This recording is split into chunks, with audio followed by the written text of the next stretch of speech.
Fire from the sky. The sky turned white over Earth. At first, people thought it was a solar flare. Then came the sound.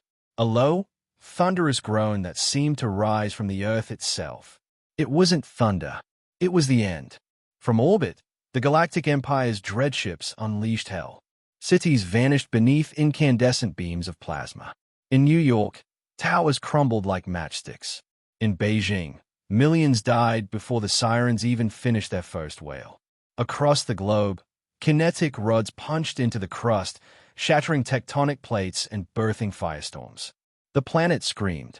Admiral Elias Voss watched from the Lunar Defense Command, fists clenched as Earth burned below. Status, he barked, though he already knew. 17 cities vaporized. Global casualties in the hundreds of millions. The AI answered, its voice flat. Our orbital defense grid was sabotaged. Nothing's stopping them. How? Voss growled. No warning. No declaration. Just attack. On Earth, Commander Rana Ishikawa crawled through the smoldering ruins of Tokyo. Her uniform was singed, half her visor cracked. Around her, survivors stumbled through smoke-choked streets, eyes glazed in disbelief. Buildings once teeming with life were now blackened skeletons. Rana to command, she gasped into her comm static. Nothing. She tried again. Is anyone left? A child cried nearby, alive. She scooped him up, shielding him from falling ash. Around her, others gathered, wounded, limping, dazed. No soldiers, just civilians, just the remnants. From the moon, Voss issued the retreat.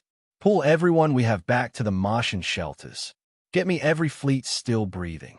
There's hardly anyone left to respond, the AI said quietly. We've lost Earth, sir. Voss stared at the burning curve of the planet, his home, his people, reduced to glowing scars across the continents. We didn't lose Earth, he said. They tried to erase us. We're still here. Back in the ruins of the Pacific Rim, Rana and her survivors reached an old maglev station, half buried under rubble. The power grid flickered, just enough to activate a signal beacon. If anyone still monitored it, they'd see the message. Survivors. Coordinates attached. We're not dead yet. In the silence of deep space, transmissions went out. Encrypted, desperate, defiant. Messages leapt from ship to ship, bunker to asteroid. A whisper spread across the void. Humanity survives. Voss gathered the last of the fleet. Broken destroyers, crippled frigates, silent drones, refugee pods cobbled together with duct tape and rage. And then he broadcast one message to every survivor, every ally, every listening A. They struck without mercy. They burned our cities. They thought it would end us. They were wrong. We will remember. We will rebuild. And when we return, we will not come to negotiate. We will come to burn their throne. The Empire thought they'd crushed Earth, but all they'd done was forge its fury. From ruins, steel. Mars was redder than ever, tinged not by iron dust, but by the blood-red memory of Earth. Admiral Elias Voss stood inside the command dome of Bastion Theta, a repurposed Martian mining colony now transformed into the nerve center of the resistance. Behind him, holograms of lost cities flickered in blue, ghosts of Earth that haunted every survivor.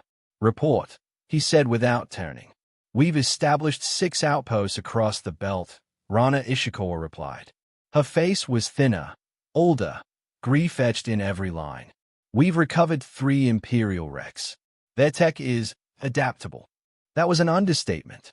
What humanity lacked in numbers, they made up for in fury and ingenuity. From scavenged Empire warships, engineers reverse-engineered cloaking arrays. Fusion engineers turned mining lasers into spinal-mounted capital ship weapons. AI researchers reawakened dormant machine intelligences, now loyal to humanity, bound by shared hatred. They called it the Retribution Protocol. The plan wasn't to rebuild Earth. Not yet. The survivors didn't want a home. They wanted a weapon. In the asteroid city of Erebus Station, engineers worked 20 hours a day, crafting warships in secret. Kids too young to shave learned to pilot drone fighters. Botanists became bioweapon specialists. Farmers built EMP mines from old harvester cores. Grief had become purpose.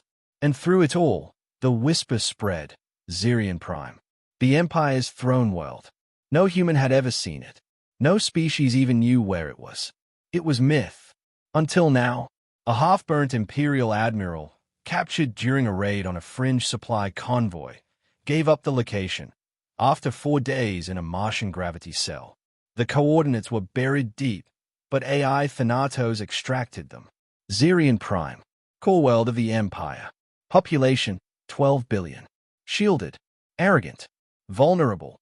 The Council of Survivors debated. Some wanted to harass the Empire's supply chains.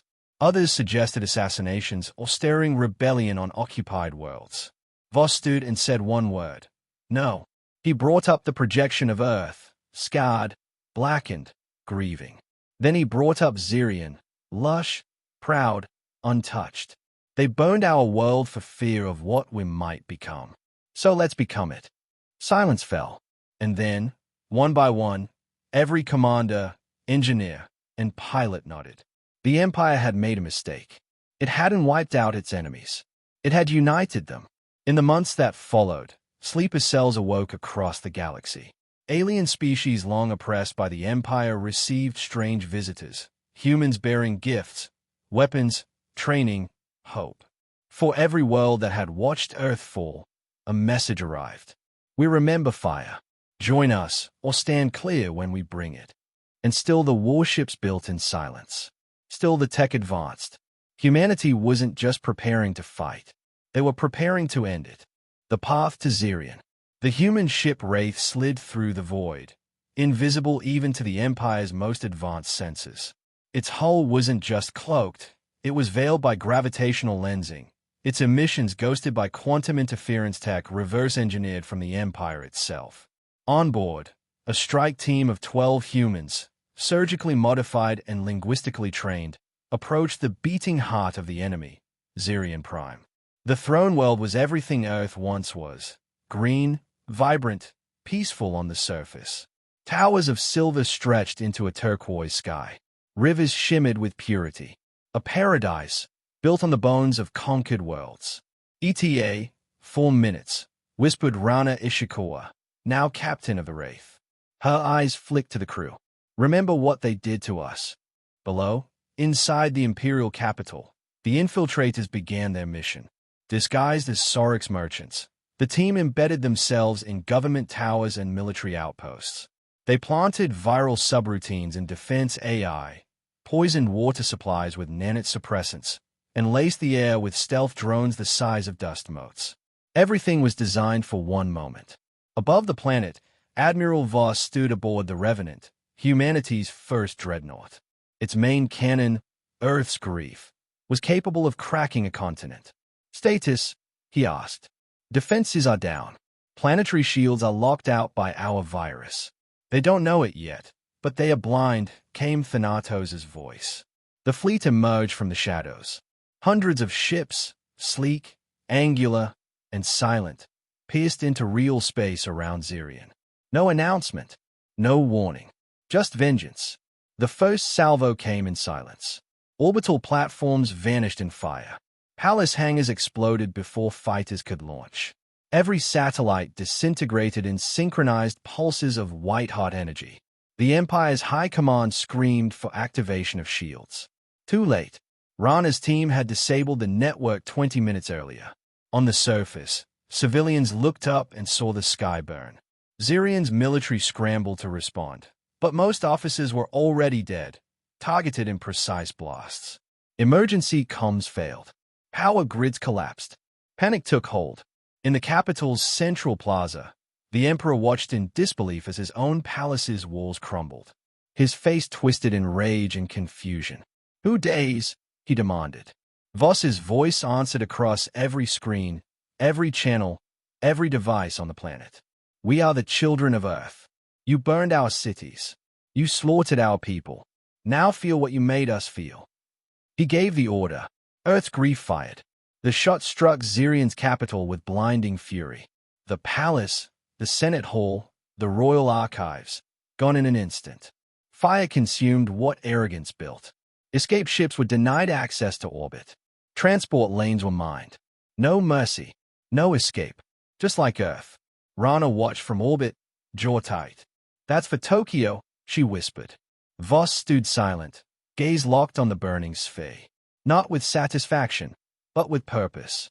The Empire had taught them brutality. Now it was learning the cost. Ashes for ashes. The throne of the Empire was ash. Smoke drifted through the ruins of Zirian Prime's capital, once the most fortified and revered city in the galaxy. Now, its towers lay shattered, its monuments crumbled. The air was thick with dust, fear, and the silence of absolute defeat. In the center of the Imperial Plaza, where the Emperor had once delivered his conquests, he now knelt, bruised and bound, before a crowd of human soldiers and liberated species. His once golden robes were scorched, his crown cracked. He looked up defiantly, eyes still burning with hatred. Admiral Elias Voss stepped forward, his boots echoing against the charred stone. Beside him stood Commander Rana Ishikawa, her armor scorched but unbowed. "You don't belong here," the Emperor rasped.